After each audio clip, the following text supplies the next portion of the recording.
আরে আমাদের রাজকুমার তার আসল রূপ ফিরে পেয়েছেন, তোমরা তাকাও। ওগো, কি ভাবলাম আর কি হচ্ছে এসব। আগে তো বাদরের সাথে বিবাহ হবার কথা ছিল রাজকন্যার। কিন্তু মা, আমার যে ছোটবেলা থেকে ইচ্ছা মুক্তা আমার স্ত্রী হবে। সে যদি আমার স্ত্রী না হয়। রাজকন্যা মুক্তার জন্যে আমার রাজকুমার মানুষ হয়ে গেছে।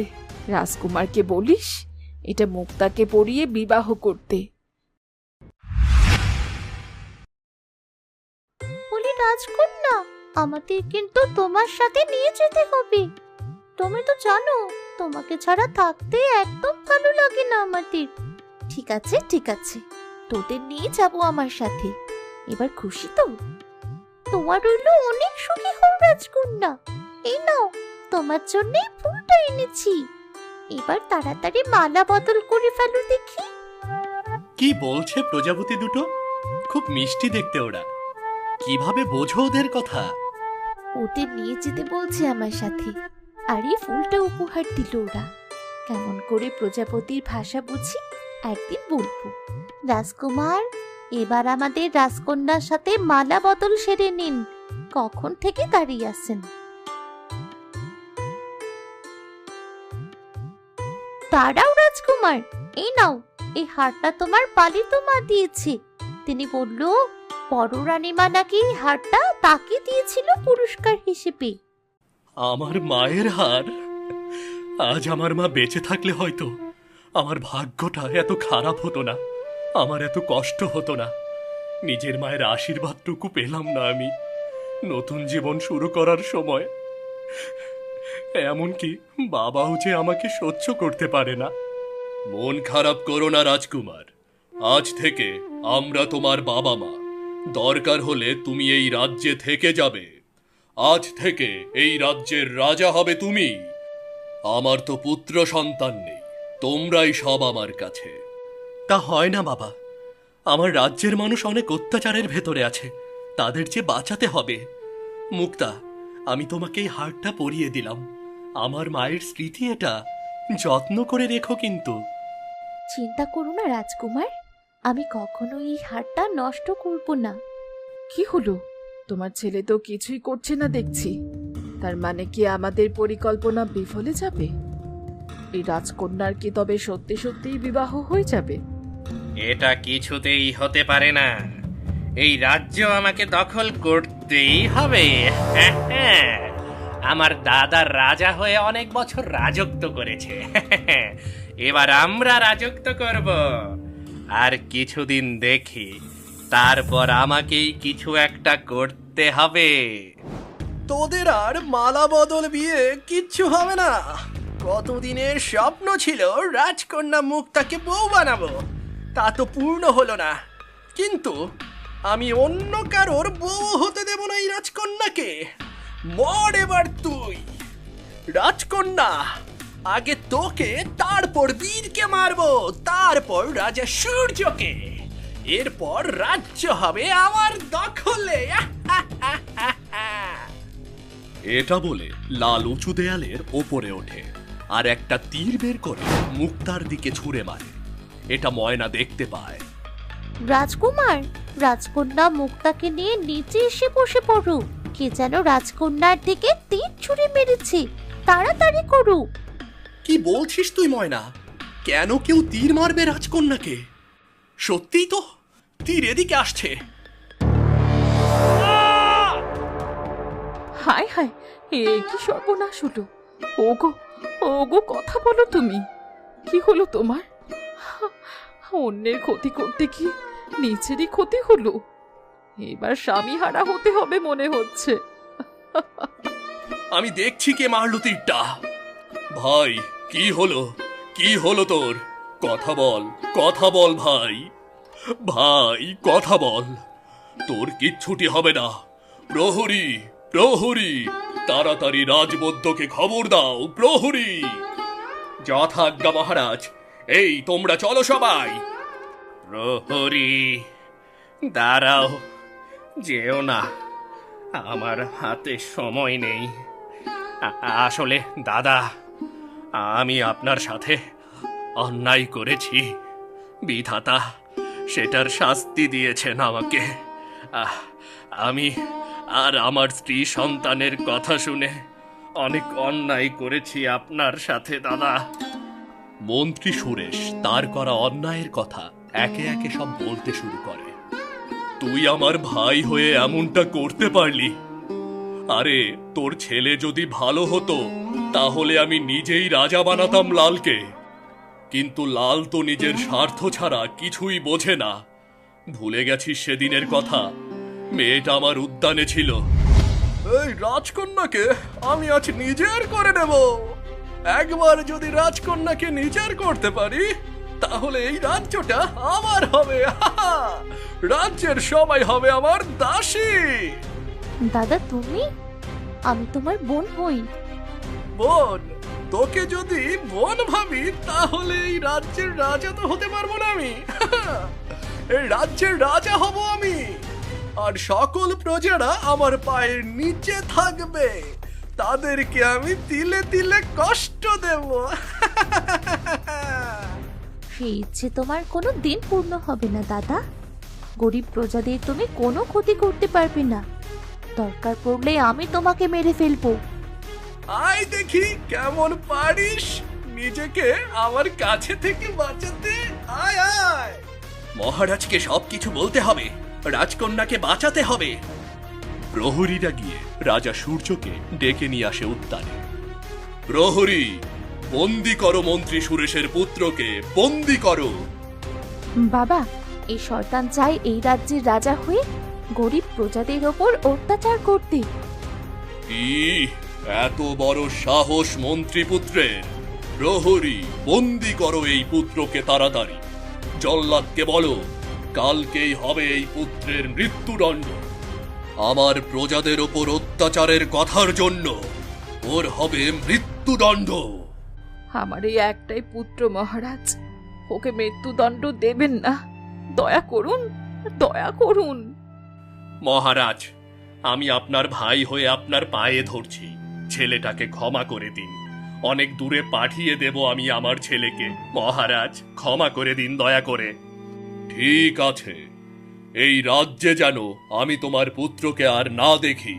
মা মুক্তা, চল এখান থেকে। সব মনে আছে দাদা। সেদিন থেকে আমার স্ত্রী সন্তান ওই অপমানের শোধ নিতে চেয়েছিল। তাদের সাথে আমিও ছিলাম। এজন্য তোমাদের অনেকবার মেরে ফেলতে চেয়েছি আমি।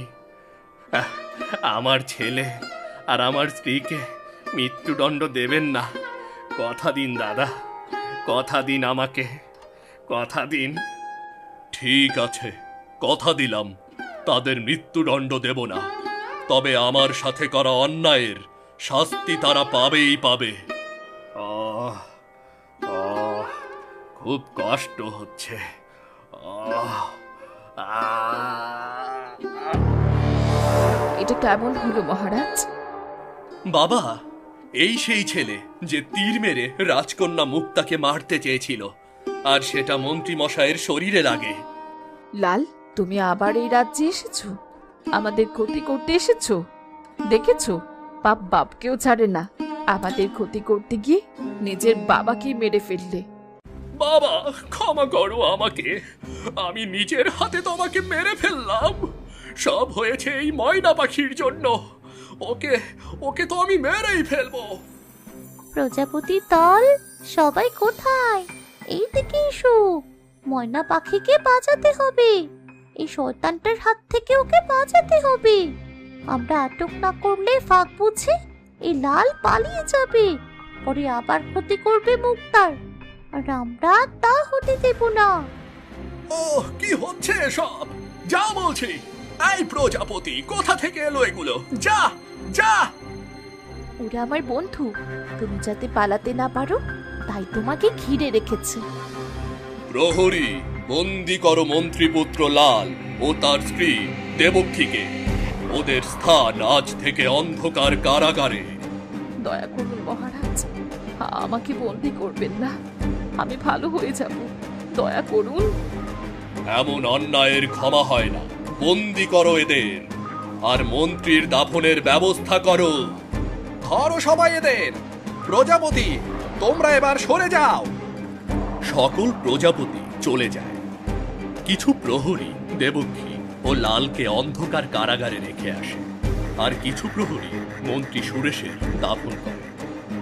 অন্যদিকে রাজকুমার বীর ও মুক্তার বিবাহ ভালোভাবে সম্পূর্ণ হয়। বাবা, মা, আমরা তাহলে আসি। আপনার রাজ্য এখন বিপদমুক্ত। এবার আমার নিজের রাজ্যকে বিপদমুক্ত করতে হবে।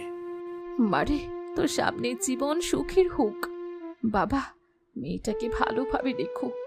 আজ থেকে মুক্তার সব দায়িত্ব তোমার। আপনারা চিন্তা করবেন না, আমার জীবন থাকতে যুবরানীর কিছুই হবে না। ভালো থাকিস মা। রাজকুমার বীর, এই ঘোড়াটা তোমরা নিয়ে যাও। আমি আসি বাবা মা, ভালো থেকো তোমরা। আমি ময়না পাখিকে দিয়ে তোমাদের চিঠি পাঠাবো। প্রজাপতি, আপাতত তোরা এখানেই থাক। আমি ওখানকার পরিবেশ দেখে তারপর তোদের নিতে পাঠাবো। তাই হবে রাজকন্যা, তবে দেরি করো না যেন আমাদের নিয়ে যেতে। আর দেরি করা ঠিক হবে না রাজকুমার। এবার চলো তবে।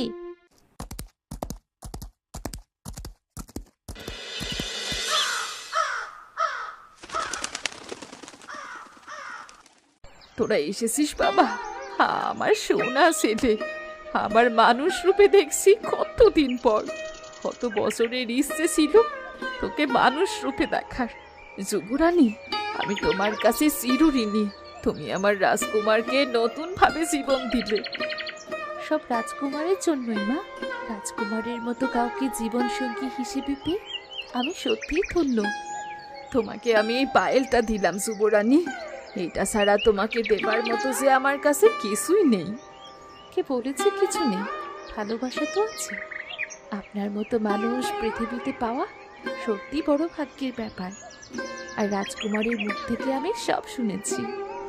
এসব কথা বাদ দাও তো, চলো এবার ঘরে চলো। জানি ছোট্ট কুটিরে থাকতে কষ্ট হবে, কিন্তু এছাড়া যে কোনো উপায় নেই। মা, আমাদের রাজপ্রাসাদে ফেরার সময় হয়েছে। এখানে আর নয়, চলো রাজ্যের দিকে রওনা দেই। সাধু বাবার দেওয়া সেই পানিটাও নিও মা, যেটা বাবাকে তার স্বরূপে ফেরাবে। তোমরা বড্ড ক্লান্ত, একটু বিশ্রাম নিয়ে তবেই তোমরা রূপনগর রাজ্যে যেতে পারো। তুই ঠিকই বলেছিস। আমরা কিছুক্ষণ বিশ্রাম নিয়ে তবেই আমাদের রাজ্যে ফিরে যাব। ঘরের ভেতরে চলো যুবরানী, চলো ঘরের ভেতরে যাই। আমার রান্না বাড়া শেষ, আমি খাবার দিচ্ছি। খেয়ে বিশ্রাম নিস বাবা। উঠতে উঠতে তো সারা গ্রাম ঘুরে দেখলাম, তেমন কোনো ভালো ছেলে তো পেলাম না যার বাড়িতে যাওয়া যায়। আর যাদের বাড়িতে যাই তাদেরকেই দেখি না খেয়ে আছে, সব গরিব অসহায়। এমন ছেলে কোথায় পাবো যার সাথে আমি সংসার করব? দেখতে সুদর্শন হবে সে। ও, শরীরটা যে আবার জ্বালা করছে, রক্ত খেতে হবে। বুড়ি সেজে ভিক্ষে চাইতে হবে, আর সুযোগ পেলেই রক্ত খাবো। আবারও শরীরে জ্বালা পোড়া করছে, এইদিকে ক্ষুধাও পেয়েছে খুব। আমাকে দুটো ভিক্ষে দেবে গো আজ? কাল থেকে জল ছাড়া কিছুই খাইনি। উমা, বাড়ি ঘর থেকে কিছুই নেই, সব ভেঙে আছে। বাড়িতে মানুষও দেখছি না, তাহলে কি করব? ওইখানে একটা গরু ঘাস খাচ্ছে, আগে গরুটা খেয়ে নি। পেট যেন ভরে গেল। এ কি, আমার শরীরের জ্বালা তো কম হয়েছে, তার মানে আমার পেটে বেশি ক্ষুধা লাগলে এমন শরীর জ্বালা করছে। এখন থেকে শুধু মানুষ নয়, পশু পাখি খেয়েও আমার শরীরে জ্বালা কমাতে পারবো।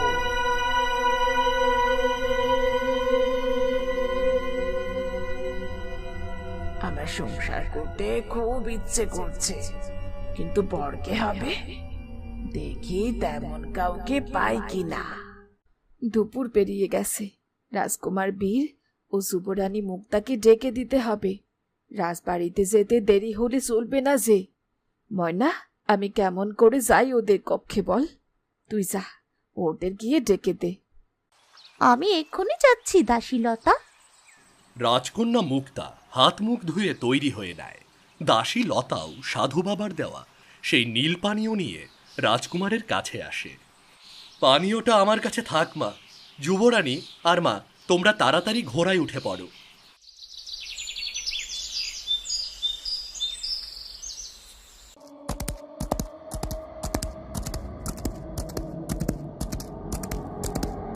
বাহ, কি সুন্দর ছেলে, একেবারে আমার স্বপ্নের রাজকুমারের মতো। মনে হচ্ছে এই ছেলেকে এক্ষুনি বিবাহ করি। কিন্তু পাশে তো আরো দুজন আছে, তবে কি ছেলেটা বিবাহিত? ছেলেটা বিবাহিত হোক কিংবা অবিবাহিত, আমার তো ছেলেটাকে লাগবেই লাগবে। তা যে করেই হোক ওদের পিছু নেই। তবে মা, বলছি প্রহরীদের সেই কখন পাঠিয়েছি তোমার পছন্দের হারটা নিয়ে আসতে। যদি হারটা নিয়ে না আসে তাহলে তো তুমি কষ্ট পাবে। আমি তোমাকে কোনো কষ্ট দেব না মা। আমি নিজে যাচ্ছি নদীর পাড়ের বাড়িটার কাছে। যাস নে বাবা, যাস নে একা। গ্রামের মানুষ সুবিধের নয়, তোর ক্ষতি করতে পারে। আমার কিচ্ছু হবে না মা, আমাকে নিয়ে এত ভেবো না তো। আমি যাচ্ছি, দুটো প্রহরীকে সাথে নিয়ে যাচ্ছি। আমাদের ছেলে এমন কাজ করবে না যাতে তুমি কষ্ট পাও। এত চিন্তা করো না রানী। বাবা, তোমার মায়ের মনের অস্থিরতা দূর করে দিও। এবার তুমি এসো বাবা। মহারাজ, আমরা গরিব মানুষ, দিন আনি দিন খাই। আমি খেতে কাম করতে আসছিলাম, তখন প্রহরীরা আমারে ধইরা নিয়ে এই জায়গায় নিয়ে আইছে। আমারে সাইরা দেন হুজুর, আমারে সাইরা দেন। বাবা কি বলবে? আমি বলছি, তোমাদের ছেড়ে দেওয়ার জন্য এখানে নিয়ে আসিনি। তোমার বউয়ের যে সোনার হারটা আছে না, ওটা আমার চাই, তবেই ছাড়া পাবে। না হলে থাকবে সারা জীবন অন্ধ কারাগারে। না না রাজকুমার, ওই হারটা আমি দিতে পারবো না। ওই হারের জন্যই আমরা গ্রামের মানুষকে এখনো একবেলা খেতে দিতে পারছি। কি বলছো? হারের জন্য এক বেলা তোমরা খেতে পারো? আর কেমন করে খেতে দেয় তোমাদের? এই হার হইল গিয়া জাদুর হার। এক বৃদ্ধারে সাহায্য করার লাইগা উপহার হিসেবে দিছিল মালারে। এই হারটা প্রতিদিন একটা কইরা সোনার মোহর দেয়, যা বিক্রি কইরা গ্রামের সকলের এক বেলার কোন রকমে খাবার হইয়া যায় মহারাজ। কিন্তু হারটা যে আমার খুব পছন্দ হয়েছে। চিন্তা করো না মা, তোমার যখন পছন্দ হয়েছে তখন হারটা তোমার। এই যে মালা, হারটা ভালোই ভালোই দাও, না হলে কিন্তু কেড়ে নেব। দাসী, দাসী, হারটা জোর করে খুলে নাও। এখনই নিচ্ছি রাজকুমার জয়। দাসী মনিকা যখনই মালার গলা থেকে খুলতে যায়, ঠিক তখনই সেখানে রাজকুমার বীর আসে। সাথে তার বিবাহিত স্ত্রী মুক্তা ও পালিত মা লতা আসে। থামো দাসী, ওই হার গরিবদের অধিকার, তুমি কেড়ে নেবার কে? ছোট রাজকুমার, তুমি কি তোমার মায়ের স্বভাব পেয়েছো নাকি? কে তুমি পুত্র? আমার রাজকুমারকে তার কাজে বাধা দাও? আর দাসী লতা তুমি? সেদিন তো তোমাকে বলেছিলাম এই রাজ্যে তোমাকে আর একবার দেখলে মৃত্যুদণ্ড দেব। প্রহরী, কোথায় তোমরা? বন্দি করো এই দাসীকে। দাসী লতা, তুমি কেন এসেছো এই রাজ্যে? পালিয়ে যাও দাসী লতা, না হলে মহারাজ তোমাকে মৃত্যুদণ্ড দেবেন। সেটা আর সম্ভব নয় মন্ত্রী মশাই। আমি রাজকুমার বীরকে নিয়ে এসেছি সাথে করে। সত্যি বলছো দাসী তুমি? ওটা আমাদের রাজকুমার? যে যেখানে আছো সেখানেই দাঁড়াও। আমি আমার মাকে কখনোই বন্দি হতে দেব না। কে তুমি ছেলে? রাজদরবারে দাঁড়িয়ে রাজার হুকুমকে অমান্য করছো? আমি হলাম এই রাজ্যের ভবিষ্যৎ রাজা। আমি হলাম রাজকুমার বীর, যাকে বাদর বানিয়ে রেখেছিলে তুমি এত বছর। চিনতে পারছো তুমি আমাকে সৎমা? চিনতে পারছো? না, এ হতে পারে না। তুমি কেমন করে মানুষ রূপ পেলে? আমি আমি বিশ্বাস করি না। রূপসী জোরে চিৎকার করে ওঠে। কি হতে চলেছে পরের পর্বে। প্রহরীরা কি দাসী লতাকে বন্দি করবে? রাজা কি তাকে মৃত্যুদণ্ড দেবে? রাজকুমারের পরিচয় পেয়ে কি করবে রাজা ও রানী? রাজকুমার বীর ও যুবরানী মুক্তাকে কি মেনে নেবে রাজা? রাজা কি ভালো হয়ে যাবে? ডাইনি কি করতে চলেছে রাজকুমার বীরের সাথে? এই সব কিছু জানতে পরের পর্ব দেখতে থাকুন। ধন্যবাদ।